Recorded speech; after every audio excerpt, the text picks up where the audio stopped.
বাংলার জমিনে করোনার দোহাই দিয়ে দিয়ে মাহফিল গুলো বন্ধ করে দেওয়া হয়, অথচ ঢাকাতে বাণিজ্যিক মেলা বন্ধ হয় না। ঠিক কিনা?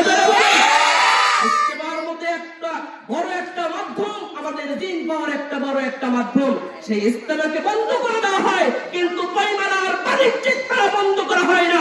সমস্ত নাস্তিক প্রত্যেকদেরকে আমি বলতে চাই, হুঁশিয়ার হয়ে দাও, সাবধান হয়ে দাও। ইসলাম যদি হুকুমত যদি কায়েম হয়ে যায়, পালানোর মতো সুযোগ পাইবে না। ঠিক কিনা? জোরে বলে।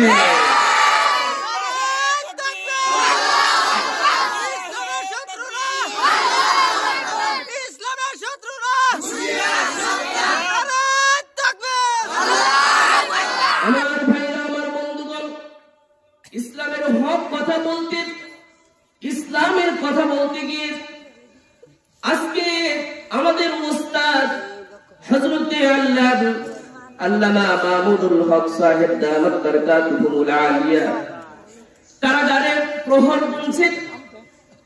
হযরতে খালেদ সাইফুল্লাহ আইয়ুবী সুলতানুল ওয়াহিদিন যাকে বলা হয়, ওদের সম্রাট যাকে বলা হয়, এই ব্যক্তিটাও অসুস্থ অবস্থায়, দেখেন কত নির্যাতন ওলামায়ে কেরামের উপরে। আমার ভাইরা, আমার বন্ধুগণ, ও যুবক, বুকের আত্মনাদ কাকে খুলে দেখাইব? কোরআনের কথাগুলো, হক কথাগুলো সুন্দরভাবে বলতে বাধা হয়ে যায়। আমার ভাইরা, আমার বন্ধুগণ, আমার ভাইরা, আমার বন্ধুগণ, দেলাওয়ার হোসেন সাইদি যে ব্যক্তিকে 1 বছর 2 বছর নয়, বর্তমান সমাজে নয়, আগের জমানাতেও এরকম অবস্থা ছিল, এরকম হুকুম ছিল, হুকুম কায়েম ছিল, পার্লামেন্টে কথা জারি ছিল, যাবজ্জীবন কারাদণ্ড হলেও তাকে 12 বছর কারাদণ্ড দণ্ডিত করা হয়। ঠিক কিনা? ধরে বলেন, ধরে বলেন, ঠিক না ব্যাঠিক?